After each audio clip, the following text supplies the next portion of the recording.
வணக்கம். நான் பார்த்தே சமைத்தேன் என்ன பொண்ணி. இன்றைக்கி நான் காத்தால பிரேக்ஃபாஸ்ட்டு அப்புறம் சமையல் என்ன பண்ணினேன் அப்படிங்கிறது தான் இந்த வீடியோவில் காமிச்சிருக்கேன்.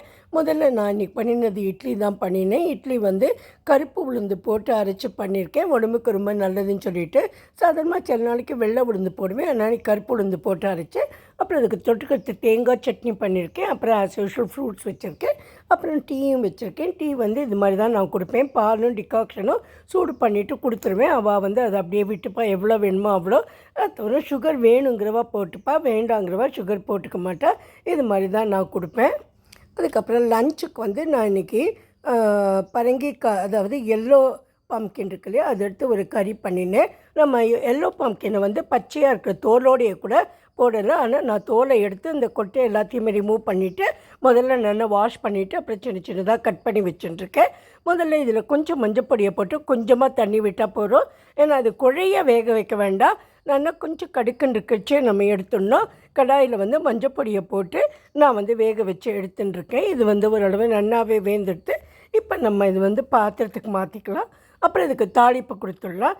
தாளிப்பு கொடுக்கறதுக்காக இங்கே ஒரே ஒரு வெங்காயம், பெரிய வெங்காயமும் ஒரு பாதி கேப்சிகமும் கட் பண்ணி வச்சுட்டுருக்கேன். அப்புறம் இதில் வந்து தாளிப்புக்கு முதல்ல போடுறதுக்கு கொஞ்சம் எண்ணெய் விட்டுட்டு கடுகு, ஜீரகம், வெந்தயம், சோம்பு, ஆனியன் சீட்ஸ் கலோஞ்சின்னு சொல்கிறோம், இதெல்லாம் ஒரு டீஸ்பூன் விட்டுட்டு இதை எண்ணெயில் விட்டு நல்லா பொரிஞ்சப்புறமா நம்ம இந்த வெங்காயத்தையும் இந்த கேப்சிகத்தையும் போட்டு அதையும் நல்லா வதக்கிட்டுடலாம்.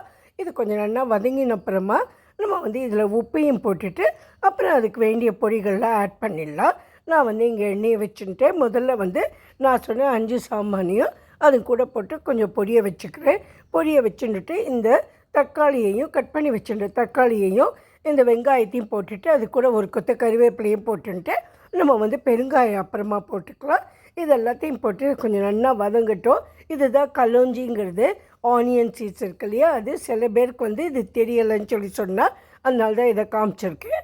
அப்புறம் வந்து இது கொஞ்சம் நல்லா வதங்கின அப்புறமா நம்ம வேக வச்ச இந்த பரங்கிக்காயும் இதுவும் கூட போட்டுடலாம். போட்டுட்டு கொஞ்சமாக மஞ்சப்பொடி, தனியா பொடி, அப்புறம் ஒரே ஒரு பச்சை மிளகா, அதுக்கப்புறம் கொஞ்சம் அந்த நான் வந்து சில்லி ஃப்ளேக்ஸ் போட்டுட்டேன்.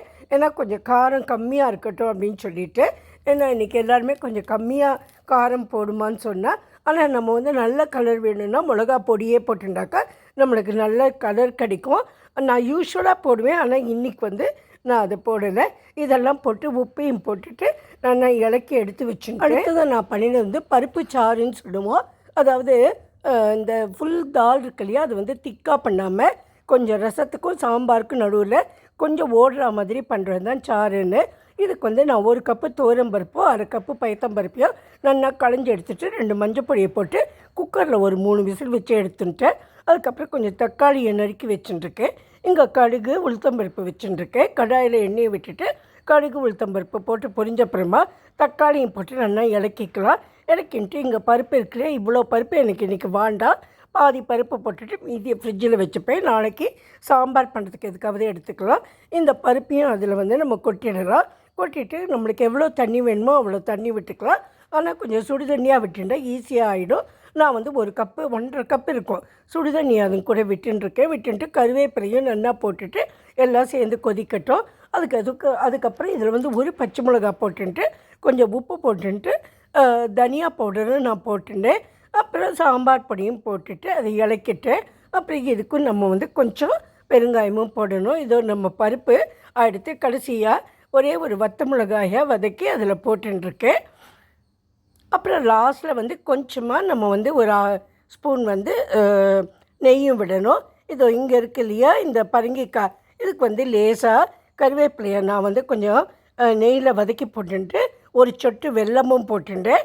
அது போட்டுட்டா எல்லாம் பேலன்ஸ்டாக இருக்கும். இந்த வெல்லத்தை வந்து நம்ம சூடாக இருக்கும் போதே லாஸ்ட்டாக இறக்கின அப்புறம் போட்டால் போதும். அது நல்லா அந்த சூட்டுக்கே உருகின்றோம். உங்கள் இஷ்டம்தான், வேணான்னா நீங்கள் விட்டுடலாம். அப்புறம் நான் கொஞ்சம் ஆம்ச்சூர் பவுடரும் அதுக்கு போட்டு கொடுத்தேன். ஏன்னாக்கா கொஞ்சம் ஒரு புளிப்பு இருக்கட்டும்னு. நீங்கள் புளி ஜலமும் வேணும்னா விட்டுக்கலாம். இப்போ ஃபுல் சமையலும் ஆகிடுத்து. சாதம் வச்சுருக்கேன். இந்த கறி, வெல்லம் எல்லாமே போட்டாச்சதுக்கு பருப்புக்கும் கொஞ்சம் நெய்யும் விட்டு கொடுத்துட்டேன். இதுதான் இன்றைக்கி பண்ணின சமையல். உங்களுக்கெல்லாம் பிடிச்சிருக்குன்னு நினைக்கிறேன். சப்ஸ்கிரைப் பண்ணுங்க. Thank you friends.